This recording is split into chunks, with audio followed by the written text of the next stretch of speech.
President Clinton, in his opening, made the most important statement: no one is above the law.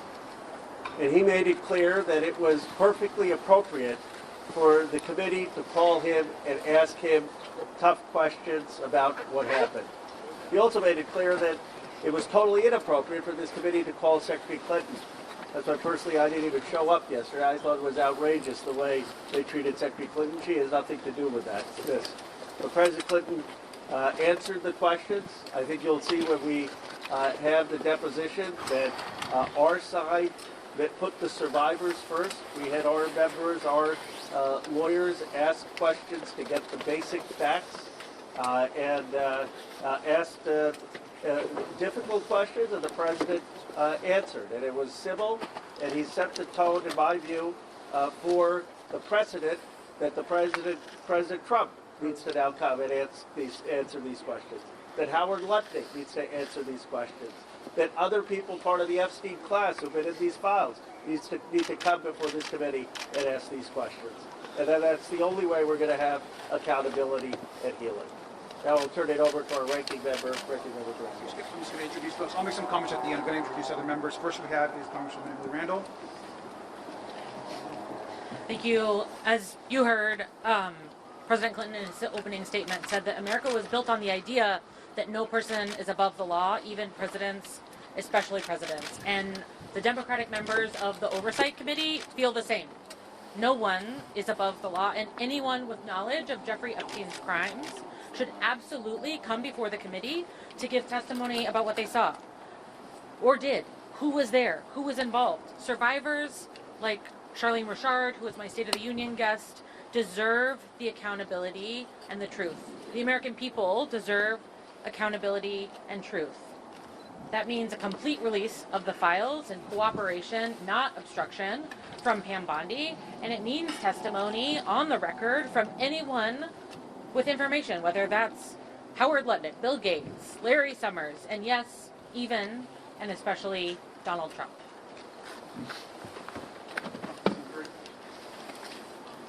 All right, well, good afternoon, everyone. I am Congresswoman Melanie Stansbury, and I am deeply proud to represent New Mexico's 1st Congressional District, where our state has taken action where the federal government has failed. We have reopened an investigation through our state attorney general into the crimes committed by Jeffrey Epstein and his associates in New Mexico, as well as passed the first state-level truth commission in this case ever passed in the history of the United States. We will be working very closely to make sure that the state is able to make a full accounting of the crimes in New Mexico. With regards to today's deposition, I want to be clear at the outset that President Clinton, as of today, has not been accused of a crime. There are not public files available that accuse him of a crime, whereas there are publicly available documents that do allege a crime of President Trump. But it is very well established that President Clinton had a relationship with Jeffrey Epstein and Ghislaine Maxwell, and we are treating this investigation extraordinarily seriously. And when you see the recorded deposition, you will see that we asked all of the hard questions centering the survivors, making sure that we get to the bottom of where there are discrepancies in the record, and understanding how not only the crimes that Jeffrey Epstein committed could go on, but why there was a culture that surrounded him wherein the rich and powerful turned a blind eye. And with that, I turn it back to our ranking member. All right, Congressman Maxwell Frost. First off, I just thank you to President Clinton for coming here today to speak with us. Answering these questions has been helpful for us as we will continue this investigation.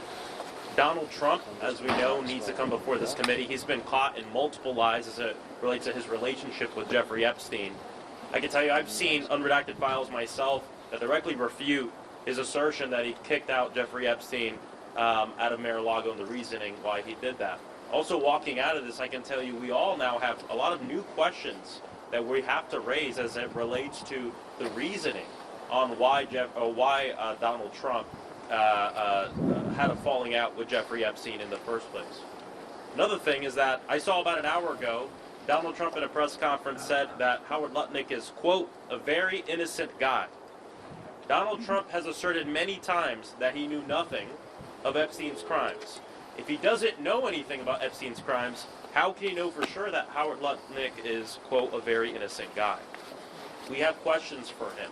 And I think what today is showing and what yesterday is showing is, of course, no one's above the law. That includes the President of the United States. And my hope is that our Republican colleagues, as we walk out of here today and go back to D.C., will join us in making sure that we can hear from Howard Lutnick, from Pam Bondi, and from President Trump. Good afternoon, Congresswoman Yasmin Ansari, representing Arizona's 3rd District.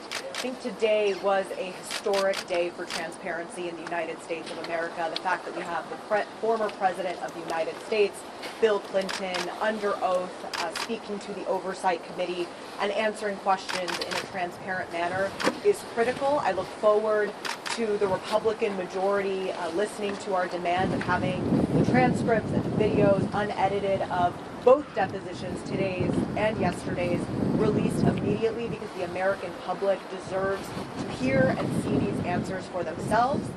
And ultimately, this demonstrates that nobody is above the law. And my top concern at this moment is the ongoing White House cover-up. It is deeply concerning that we are seeing a very coordinated machine from the President of the United States continuously repeating that he has been exonerated. He just repeated that today, to members of the Republican Party on the Oversight Committee repeating that lie as well. There are very credible allegations that have been looked into and investigated by the FBI, the Department of Justice, is illegally withholding. Please do not stop asking about this. Why is the DOJ continuing to defy the Epstein Files Transparency Act by refusing to release the full Epstein files, by illegally withholding information, by deleting photos and videos of people like Howard Lutnick? This is unacceptable. Donald Trump must be deposed immediately in front of this committee, as do many senior level officials from this administration. Congressman Suhas Subramaniam from Virginia. If there was any doubt before today that Oversight Democrats are treating this investigation in a nonpartisan way, it'll be put to rest when the transcripts come out. We've been asking the former president the hard questions. To his credit, he has answered every single question. He's not taking the Fifth Amendment. He's been actually quite comfortable, and he's actually given very long, deliberate answers to all these questions. And so we appreciate the former president being here today, and we would like to see the current president come before us as well and give the same kind of transparency that President Clinton has given us today. And we're going to continue to demand the release of the files and continue to demand transparency of this administration. Two quick points. Wesley Bell, Congressman, Missouri's 1st District. First and foremost, President Clinton came here and answered tough questions. I think the victims and survivors, the American public, deserve a serious investigation, because thus far what we're seeing from Republicans is a very non-serious, as one of my colleagues referred to it as a clown show. And having led serious investigations, I can't disagree when we hear members from the other side coming into a deposition with conclusions, get no evidence to support those conclusions, and then announce to the world that these conclusions must be true.